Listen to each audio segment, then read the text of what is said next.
আপনি আমাকে জিজ্ঞেস করেছেন কিভাবে দ্রুত ধনী হওয়া যায়, ঠিক? জি ঠিক। সেরা সমাধান 5 ওয়াক্ত সালাত আদায় করুন আর ফজরের আগে 2 রাকাত সুন্নাত মিস করবেন না। জানেন কেন? মানুষ যখন বিশ্বের টপ 10 জন ধনী ব্যক্তির লিস্ট করে, যুবক মানুষেরা। থামুন ভাই, আমাকে উত্তরটা দিতে দেন।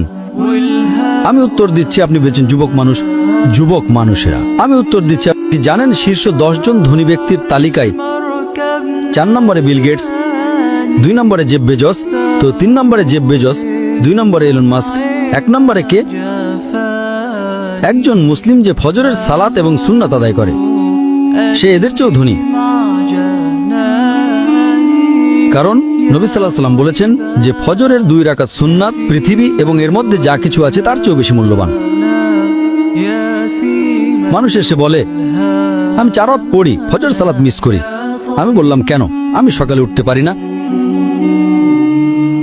অন্য সব সালাত সময় মতো পড়ি, ফজর আমি উঠতে পারি না। তো আমি তাকে বললাম, আপনি তো একজন ব্যবসায়ী। ধরুন আমি আপনাকে বললাম কাল সকাল ভোরে 5টায় একটা ব্যবসার ডিল আছে যেখানে আপনি $1 মিলিয়ন পাবেন। আপনি কি সেই ডিলে যাবেন? আপনি বললেন হ্যাঁ, কিন্তু আপনি তো সকালে উঠতে পারেন না। না, $1 মিলিয়ন জন্য আমি ঘুমাবই না।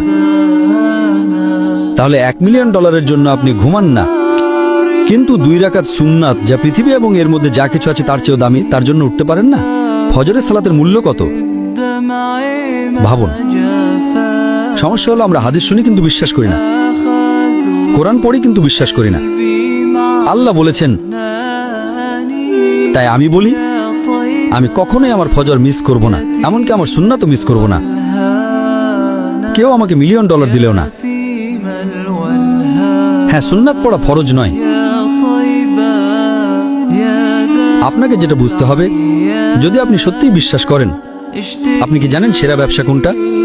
আল্লাহ সূরা বাকারা 2 নম্বর অধ্যায়ে 261 নম্বর আয়াতে বলেছেন, যদি আল্লাহর পথে একটা শস্য দানা দান করেন, আল্লাহ আপনাকে 7টা শীষ দেবেন এবং প্রতিটাতে 100টি করে দানা থাকবে।